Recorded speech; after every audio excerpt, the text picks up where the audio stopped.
Good morning. Welcome to Two Rivers Unitarian Universalist community. We're so glad that you chose to join with us today.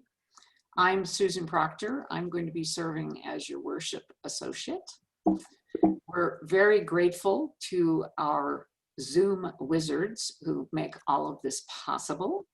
Christina Wenning and Burke Golden, with our lead wizard, Nicolette, who we are trying to train to sit back and relax and let other people do the work for her with varied success.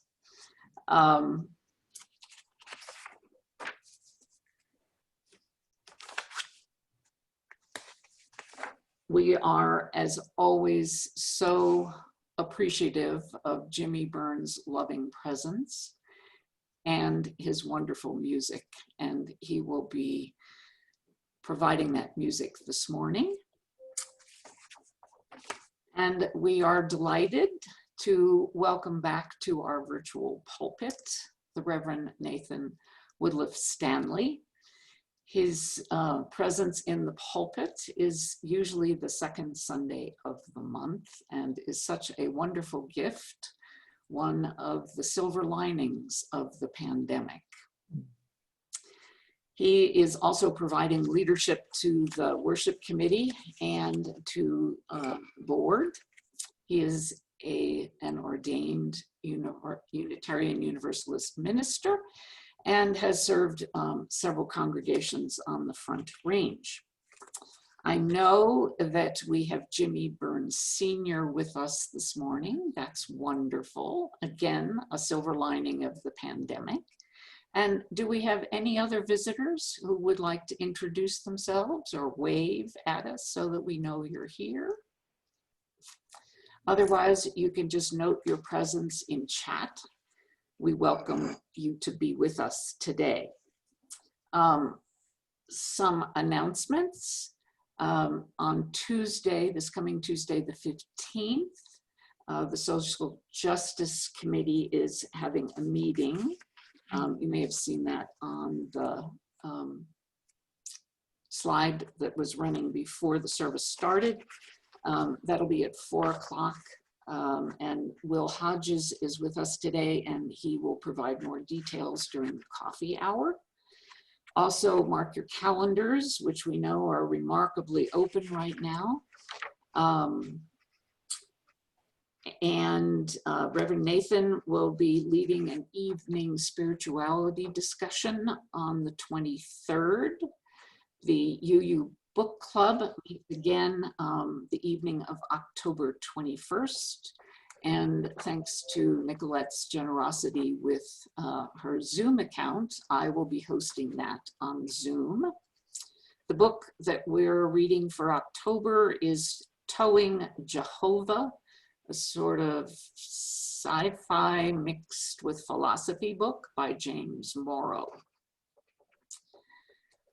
This month, we are exploring the first principle of Unitarian Universalism, our covenant to affirm and promote the inherent worth and dignity of every person. We know that this principle embodies an ideal that is not yet here. How do we bring about in ourselves and in our communities a culture where the inherent worth and dignity of every person is recognized? Join us as we move into service, into worship with opening music by Jimmy Burns.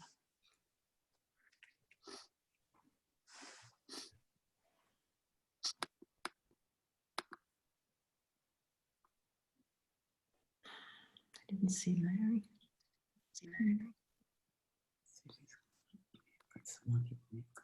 Mm.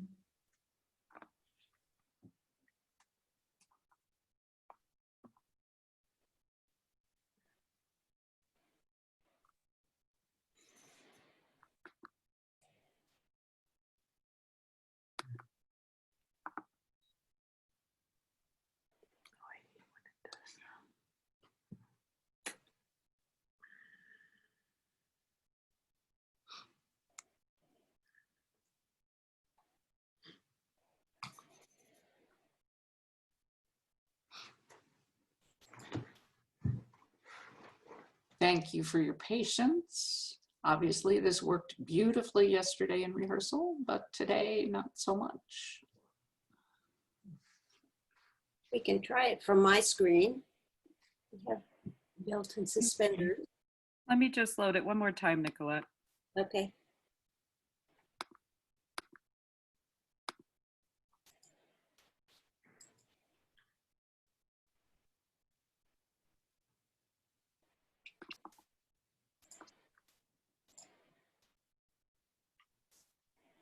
Good morning, everybody.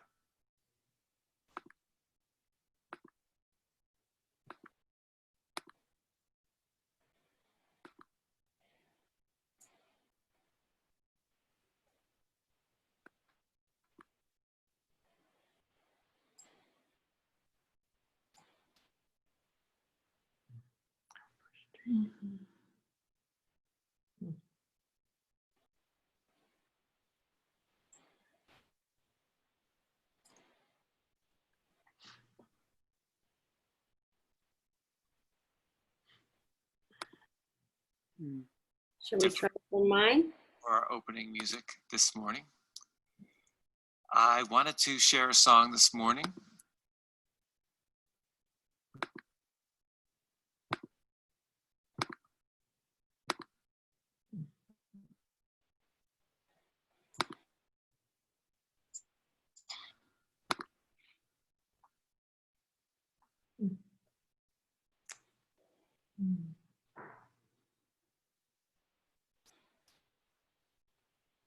Nicolette, why don't you try it from your device? Sorry about the wait. Thank you for your patience, everyone.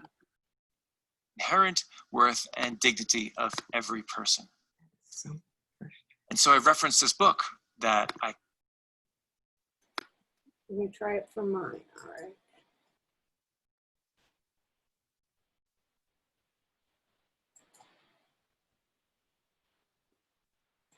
I hope you're feeling well this morning.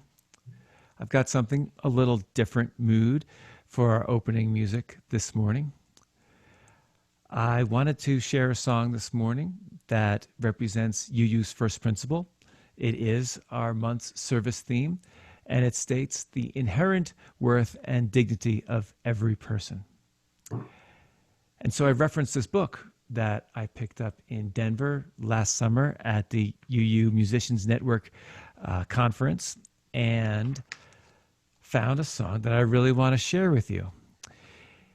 It was written by Lynn Golbetz and Dave Coldren, who create music at the Unitarian Universalist Fellowship of Los Gatos, California, and the song is titled Outside Looking In.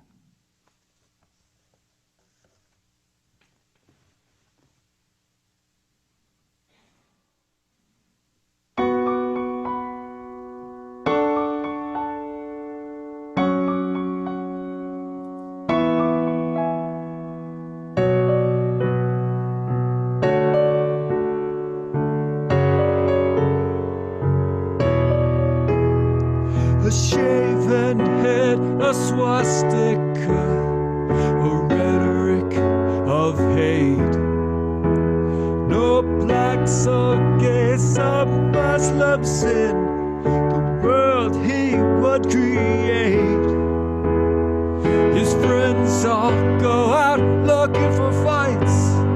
They terrorize the street. He's working nights and weekends so his girlfriend's kids can eat.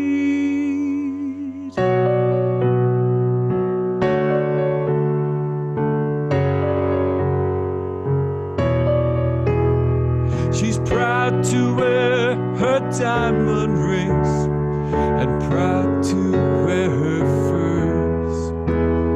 She thinks the poor should get a job the same way she got hers. And she says that there's no reason they can't make it on their own.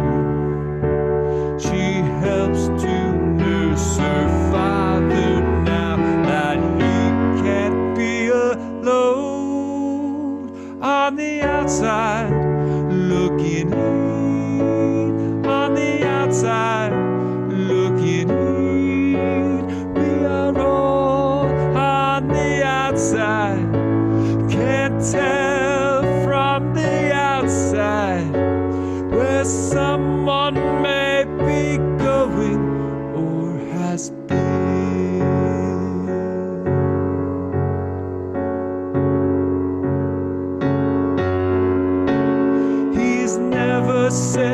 I love you, Mom.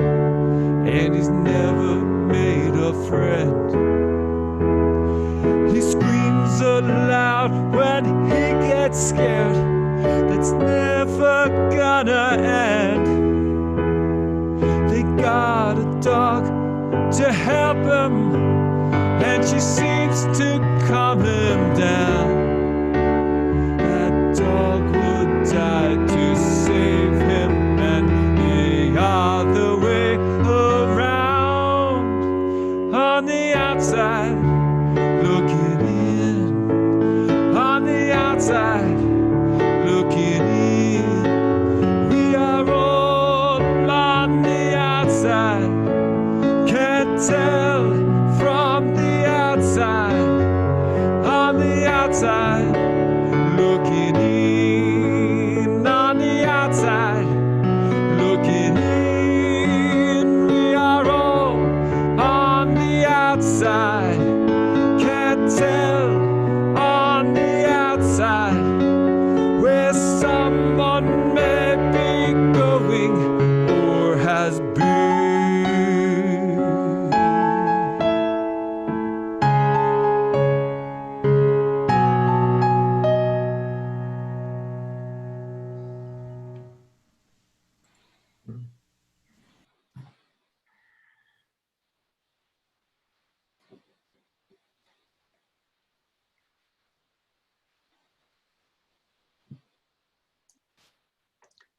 Burke, if you could spotlight Judy and Nancy for our chalice lighting. Ah, that was quite a powerful song, Jimmy, and your emotion behind it was very moving. Thank you. Good morning. I'm Judy Blanchard, And good morning. I'm Judy's sister, Nancy Peterson.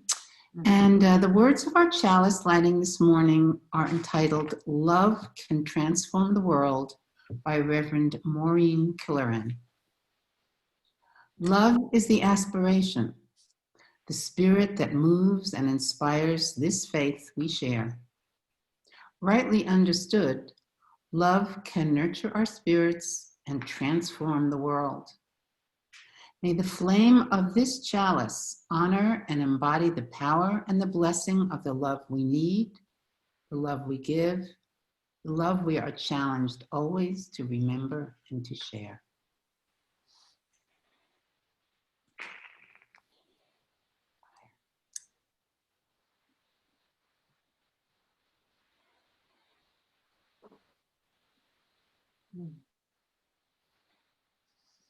Please join Susan now for our spoken covenant.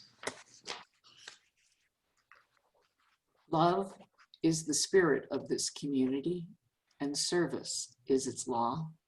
This is our covenant, to dwell together in peace, to seek the truth in love, and to help one another. Now please join with Jimmy in our aspiration. Spirit of life, come unto me. Sing in my heart all the stirrings of compassion.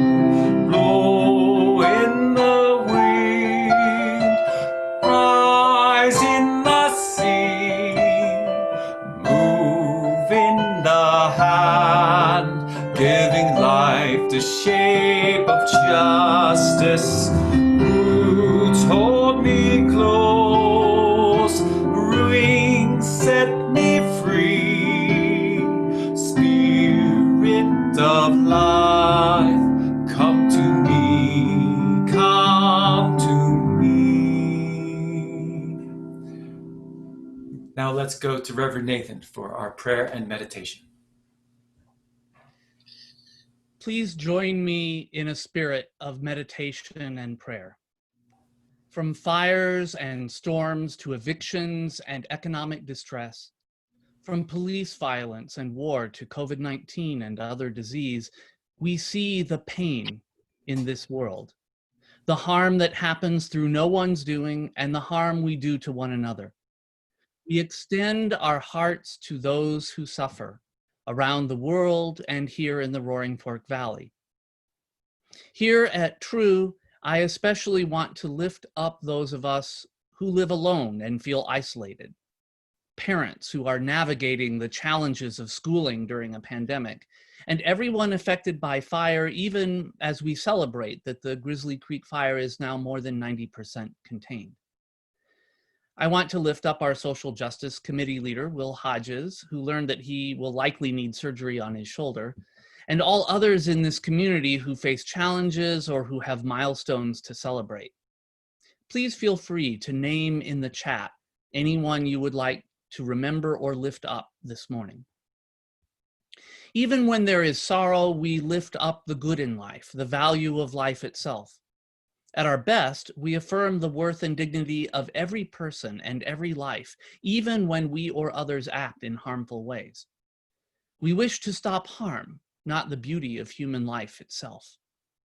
At our best, we act from love and not from hate, even when we must face up to realities that can only be called evil. Evil is a hard word, but let us reflect upon it in this morning's meditation reading, Speechless in the Face of Evil, by the Reverend Josh Pawelek. Pawelek writes, Unitarian Universalism is not known for its robust discourse on evil. This is not to say we're oblivious to evil, we aren't, or that none of us has any direct experience of evil, some of us plainly do. But evil is not the typical starting place for our theological reflection. It doesn't drive our spiritual lives. We Unitarian Universalists know human beings can and do inflict enormous pain and suffering on each other. Yet when we imagine the world theologically, we're more likely to say it's essentially good. People essentially good. Creation essentially good. Evil at most plays a minor role. Anytime we put human goodness at the center of our faith, someone else may ask, what about genocide? What about fascism, killing fields, gas chambers, mass shootings, torture, racism, slavery, sexual abuse? I know this. If I'm going to confront evil with courage and resolve, I need human goodness at the center of my faith, despite my awareness that people, myself included, aren't always good. I need the principle of the inherent worth and dignity of every person, even those who commit atrocities, at the center of my faith. And I need to keep a positive, hopeful attitude about the future at the center of my faith, despite what I know about the human penchant for war, oppression, and destruction of the natural world. Let us reflect upon Reverend Pawelek's words as Jimmy shares our meditation music.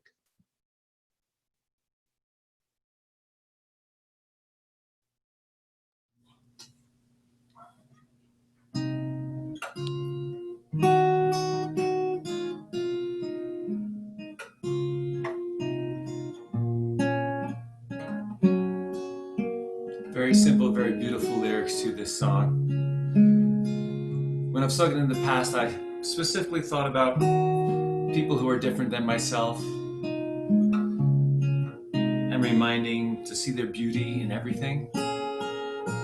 And I think, given that effort to quote, if I'm going to confront human goodness at the center of, if I'm going to confront evil and human goodness at the center of my faith, we may challenge ourselves to think of those who are doing wrong, those who are doing violent acts against ourselves or others, and see if we can include them in this song.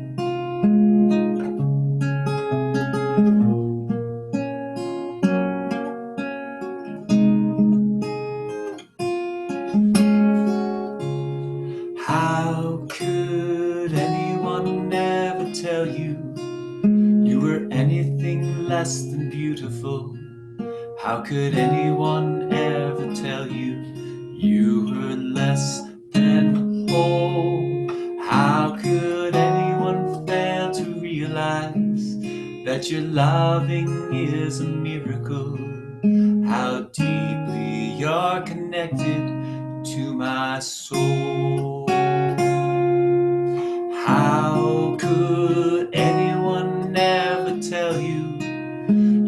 anything less than beautiful. How could anyone ever tell you you hurt less than whole? How could anyone fail to notice that your loving is a miracle? How deeply you're connected to my soul. How deeply you're connected to my soul.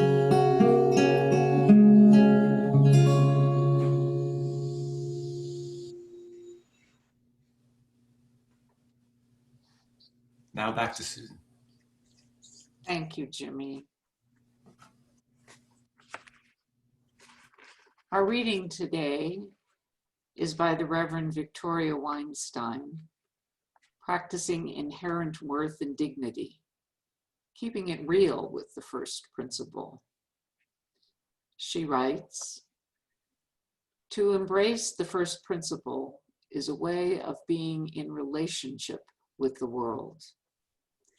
When I think of this principle, I think of my favorite poem by Mary Oliver, where she says that she looks upon everything as a sisterhood and a brotherhood, and each life as a flower, and each name a comfortable music in the mouth, and each body a lion of courage and something precious to the earth.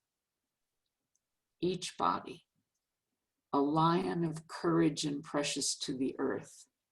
Oh, isn't that something to live up to?" People who hear of our first principle ask me, well, what about Hitler? What about Idi Amin? How about Osama bin Laden? Did they have inherent worth and dignity? But why ask about Idi Amin when really our biggest struggle is with the obnoxious next door neighbor? The challenge is navigating through the people we meet. The friend who keeps sending you those incendiary political emails that make your blood boil. What a challenge to be in the presence of that person and to remember that they are a lion of courage and precious to the earth. What they choose to do is their business. How I am present to them is mine. And now, Reverend Nathan with our sermon, Good and Evil. I invite you to settle in for a sermon that's a little longer than some I've done recently. And if you recognize parts of it from years past, I encourage you to listen for the message that speaks to you today. 79 years ago, on a chilly winter night in the French mountain town of Le Chambon-sur-Lignon, a cold, hungry woman knocked on the door of the local pastor, André Trocmé. She was a Jewish refugee fleeing the Nazis, and she asked to come in. Despite knowing the danger to himself, Pastor Trocmé welcomed her inside. This act of courage and kindness grew until the entire village of Le Chambon-sur-Lignon became a refuge for Jews during the war. The villagers used songs as signals for when it was safe to move from countryside hideouts back to their homes. In total, they saved at least 3,000 lives, about the same as the population of the village. Even as collaborators in occupied France turned over 83,000 Jews to be sent to Nazi death camps, not one villager in Le Chambon-sur-Lignon betrayed the Jewish refugees under their care, even when the pastor and several other villagers were arrested and the pastor's cousin was killed. Le Chambon-sur-Lignon has been called a conspiracy of goodness, right in the midst of an ocean of evil. It is nearly inevitable that Nazi Germany will come up at some point in any discussion about good and evil. Nazi atrocities were so horrendous that it chills the soul to consider them. At the same time, we are amazed by acts of goodness and heroism, such as those of Le Chambon-sur-Lignon. There are examples like this within our own religious heritage as well. Martha and Waitstill Sharp were recognized as righteous among the nations for their work with Jewish refugees to help them escape from Nazi persecution. The Sharps operated under and helped build what is now the Unitarian Universalist Service Committee. And the symbol they used later became the symbol of our whole faith, the flaming chalice. Yes, it's true. Every time we light the chalice, we are lighting a symbol of faithful resistance to tyranny and oppression. Ultimately, or unfortunately, Nazi Germany is only one of many examples of unspeakable evil in our world. From Stalin to Pol Pot and Rwanda to Darfur, history is full of tyrants and mass atrocities. Our own American history includes slavery and lynching, mass atrocities against indigenous peoples, Japanese internment camps, and immigrant children separated from their parents and put in cages.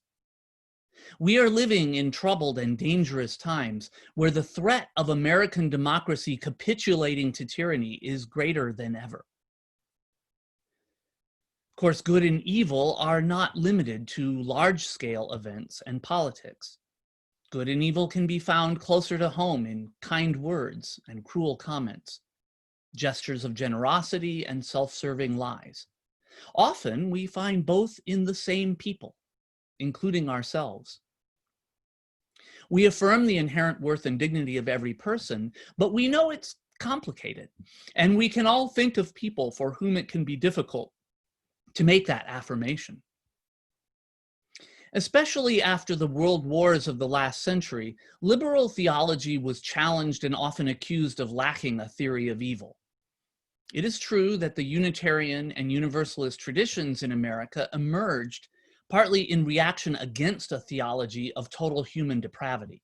The idea that all human beings are born into original sin, depraved to the core, and worthy of eternal hellfire, with only a few chosen and saved by the unmerited grace of God.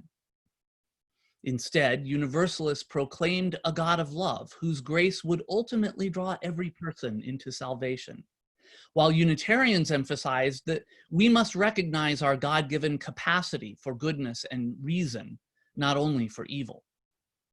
Both movements had optimistic hopes for human potential and for the future of human society, which seemed to be dashed by the horrors of 20th century war. Of course, neither tradition denied the existence of evil in the world, and if there were any who truly embraced the inevitability of human progress onward and upward forever, that certainly does not characterize Unitarian Universalism today. We may hope and strive for a better future, and we may refuse to despair or give up, but we are aware of the ambiguity of progress. We acknowledge that things sometimes get worse and that human actions are threatening the web of life on this planet. We are not so naive as the caricature of liberal religion would have it, but many of us are still unsure of what to think about the concept of evil in particular. So what would a Unitarian Universalist theory of good and evil look like today? We use the word good in many ways, but one thing most of these uses have in common is that they have something to do with life, including human life. We might speak of some inherent beauty or goodness in the universe, but even then we see through the lens of what we perceive as living beings. Generally, we understand good to be something that promotes the qualities we value as living beings, such as awareness, autonomy, relationship, learning, pleasure, spiritual growth, and love. Evil, then, would be what destroys these qualities of life. At this level, evil includes what is sometimes called natural evil, such as natural disasters not caused by any person. For those who believe in creation of the universe by a benevolent, all-powerful God, natural evil raises the question of how such a God could allow so much evil in the world. This problem is especially severe for those who believe God sometimes intervenes to protect us. Why in some cases and not in others? There are some common ways to try to escape from this classic problem of evil, either by casting everything on the mystery of God's ways, who are we to question what God is up to, or by saying God gave us free will and it would negate that gift if God saved us from the consequences of our actions. Since our choices obviously don't cause most natural evil, the will of Satan or some evil being may be added to the equation. Now, to many of us who call ourselves Unitarian Universalists, natural evil still appears more like the result of purely natural processes than the mysterious workings of God or the choices of a cosmic demon. But of course, it only makes human evil more troubling if we can't blame it on the devil. Philosopher Eleanor Stump tells of horrendous atrocities, such as a Muslim woman in Bosnia who begged the men who raped her to let her nurse her crying baby, only to watch them cut off the baby's head and throw it in her lap. We ourselves, she writes, you and I, that is, are members of the species that does such things. Few of us would remotely dream of doing anything so awful, but many of us have hurt another person, and all of us have told lies or misled another person. Many of us have experienced schadenfreude, a sense of pleasure at the suffering or downfall of someone we dislike. Most of us have done something we feel bad about, and nearly all of us are numb in some degree to horrors we know are going on in the world, from ongoing violence to thousands of children who die of hunger every day. It is too much to imagine, too much to bear, and it seems like we might cease functioning if we could feel the full impact of what goes on in the world every day. Human evil is real, but how should we understand it? Religions such as Zoroastrianism and many forms of Christianity see it all as a cosmic battle between good and evil, either an even match or one that the good side is destined to win. Humanists are more likely to see harmful and altruistic behavior as rooted in our evolutionary history and in the functioning of our brains, about which we still have much to learn. In Eastern religions, good and evil are often seen as more intertwined, like the yin and yang, or as the result of our grasping desires and our illusions that we are separate, eternal beings. Clearly, there are ways that good and evil are intertwined, as there is no death without life, no pain of loss without the joy of relationship. Human beings clearly have a capacity for both astonishing good and unspeakable evil, as well as everything in between. Psychologist and author Scott Peck wrote a book in which he claimed that evil was a diagnosable condition, but that the condition of evil can be subtle and confusing. Many people he described as evil were outwardly respectable or religious, justifying themselves while blaming others.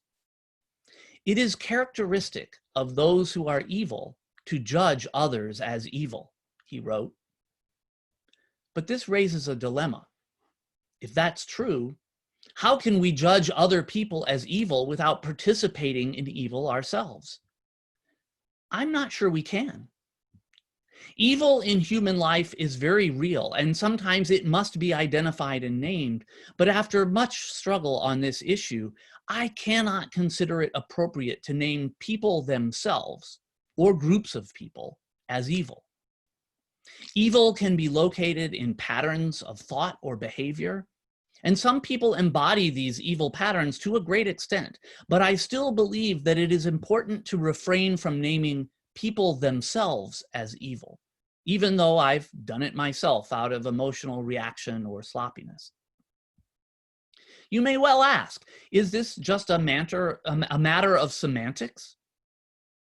Hitler still had to be stopped, and serial killers can't be allowed to run free, whether you identify them as evil people or as people who embody patterns of enormous evil. But no, I would still say there are good reasons to make this distinction. It is too easy to dehumanize people by considering them evil, and this dehumanization itself is the greatest source of human evil in the world. If people as people can be considered evil, then whole groups will be considered evil. Too easily, we may feel justified or even relish in killing as a way to vanquish evil people. If killing is ever necessary to protect against greater killing or harm, and it is certainly not necessary as often as we do it in this world, it is always tragic at best, never something to glorify or celebrate. As Sophocles once said, all concerns of men go wrong when they wish to cure evil with evil.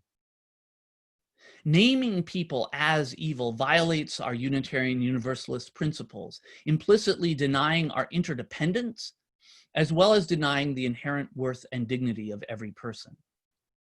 Even in cases of extreme evil, naming people themselves as evil oversimplifies human complexity.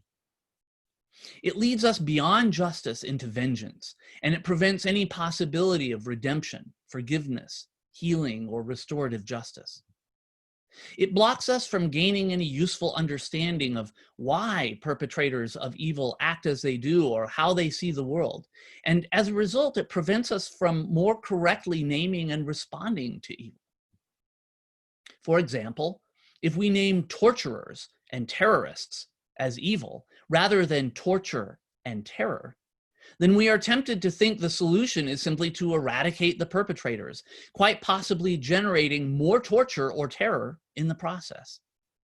If the evil of Nazi Germany was just Hitler, then we may miss the broader patterns that enabled him and be blind to patterns of growing fascism in our own society today. Naming other people or groups of people as evil also allows us to place ourselves in the contrasting role of pure goodness, blinding us to the potential for evil in our own thoughts or actions, and often projecting what is bad in ourselves onto the other as a scapegoat. Carl Jung described evil as the failure to meet the shadow within us. People who most embody evil often are the most self-justified and the most unaware of the underside of their lives. Honesty, humility, and love are the greatest defenses against evil, and they tend to fall by the wayside when we see ourselves unambiguously on the side of good in battle against evil people. Finally, naming people as evil distracts us from identifying how evil ideas or practices spread, or what conditions promote evil or good in the world. It is less helpful to label people who believe in conspiracy theories as stupid or evil, and more helpful to understand just how dangerous anti-Semitic ideas like QAnon spread on social media. It doesn't excuse evil acts to realize that they always have a context. I once browsed a book that attempted to describe the 20 most evil people in history. The one thing that they all had in common was that they were all in positions of completely unchecked power over other people.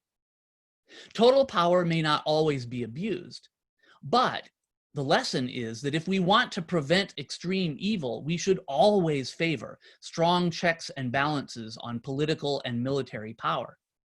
We should beware of excessive concentration of wealth or power, or of unchecked authoritarian structures, especially in the light of disturbing psychological studies that showed how easily ordinary people will obey perceived authorities, even when they mean it believes harming another person. We need to keep learning about how evil works, not give in to easy assumptions about who is evil and who is not. My college chaplain was fond of a Bible passage that called us to be as wise as a serpent, but as innocent as a dove. Something like that is what we need. We must not be naive about evil, and there are times to name it clearly and oppose it firmly. Mistakes, moral dilemmas, and ordinary human flaws are generally not worthy of the word evil. But some things are, regardless of circumstance or intention. Rape and torture are evil. Wars of aggression are evil. The idea that the world is divided between good and evil people is an evil idea. Cycles of revenge are generally patterns of evil. Systemic racism and excessive concentration of wealth and power are evil structures. Destruction of our planet is evil. Total human indifference to the suffering of others is evil. These things are evil, not because some authority says so, but because they lead to the destruction of what we value as good in life: beauty, loving relationships, mental well-being, spiritual growth, and opportunities to fulfill our finest hopes and dreams. When we see evil, we must not sit back and do nothing, but neither should we fight it by evil means or let ourselves become blind to the potential for evil in ourselves or in our allies. So, as hard as it may be, no matter what psychological issues he may have or what dishonesty or destructive patterns he may embody, I refuse to label even our president as a person as evil, to declare hate for him or anyone else, or to deny inherent worth to any person. However, I continue to be ready to call out and resist evil ideas, actions, or policies that flow from this administration or anywhere else. I am proud that this congregation has already taken the courageous step of offering sanctuary in the face of this administration's hostility to immigrants. I appreciate how many people in this congregation are stepping forward to protect our fragile democracy and voting rights, to learn how to be anti-racist, and to come together to support each other in loving, caring community. In our daily lives, simple acts of kindness toward people and animals can go a very long way.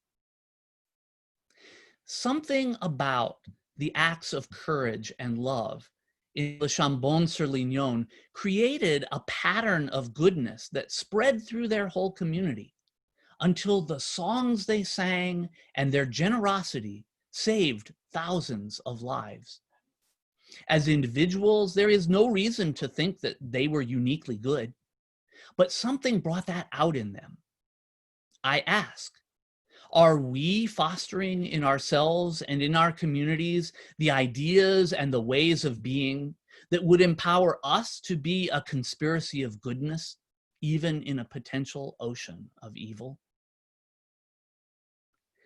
Evil will never be eradicated from the world, but neither will goodness as long as there is life. Resist evil with all your might, but not through hate or evil means.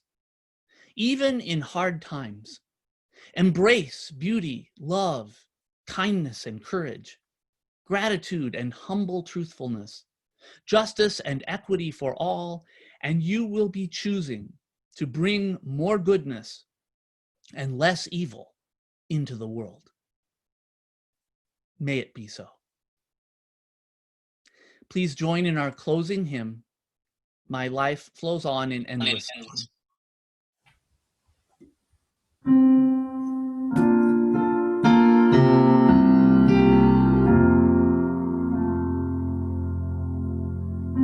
I believe we're going to have the lyrics written up there for people to sing with this song of bravery and courage in the face of evil. My life flows on in endless song. My life flows on in endless song above earth's lamentation. I hear the real, though far off hymn that hails a new creation. Through all the tumult and the strife, I hear the music's ringing. It sounds an echo in my soul. How can I keep from singing? What though the tempest round me roars, I know the truth, it liveth. What though the darkness round me close, songs in the night it giveth.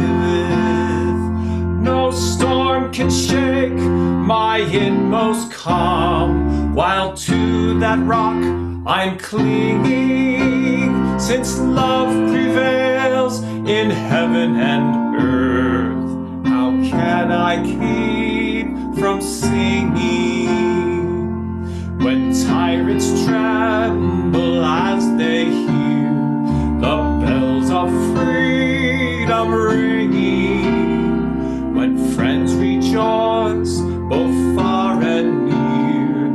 How can I keep from singing? To prison cell and dungeon vile, our thoughts to them are winging, when loved by shames are undefiled. How can I keep from singing?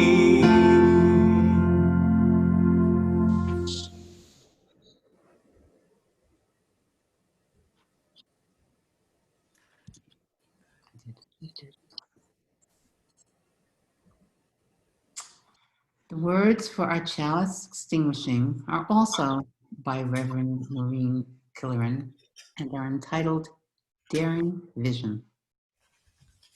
We extinguish this chalice flame, daring to carry forward the vision of this free faith, that freedom, reason, and justice will one day prevail in this nation and across the earth.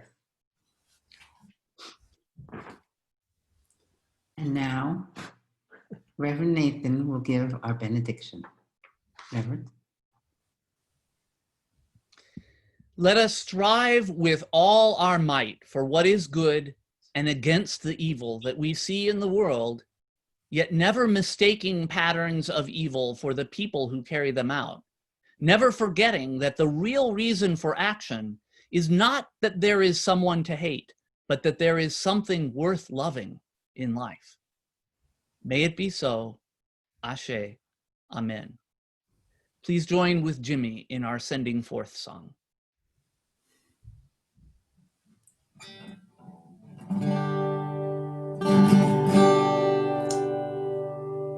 We're going to get the words up there for you this morning, too. But if not, I bet you'll remember all the joys and the griefs. All the joys and the griefs. All the colors. I got it wrong. All the joys and the griefs. The colors and beliefs. The sunlight shines upon us all the same. Open minds, loving hearts, helping hands, it's a start. One world home, one world home, one world home. Open minds, loving hearts, helping hands, it's a start. One world home, one world home, one world home. One world home, one world home, one world home. All right, now back to Susan. Have a great day. Thank you, Jimmy. And thank you, Reverend Nathan. Wow, powerful, the two of you. This would be the time that we would invite you, as you may be willing and able, to make an offering for the support of this religious community and its work in the world. Of course, you can do that digitally. You can go to the TRUU website, truu.org, and at the bottom of the homepage, there's a plate collection.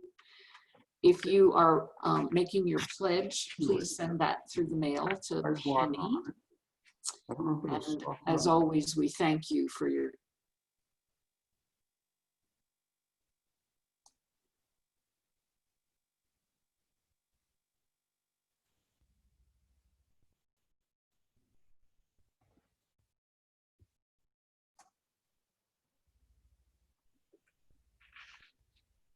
okay?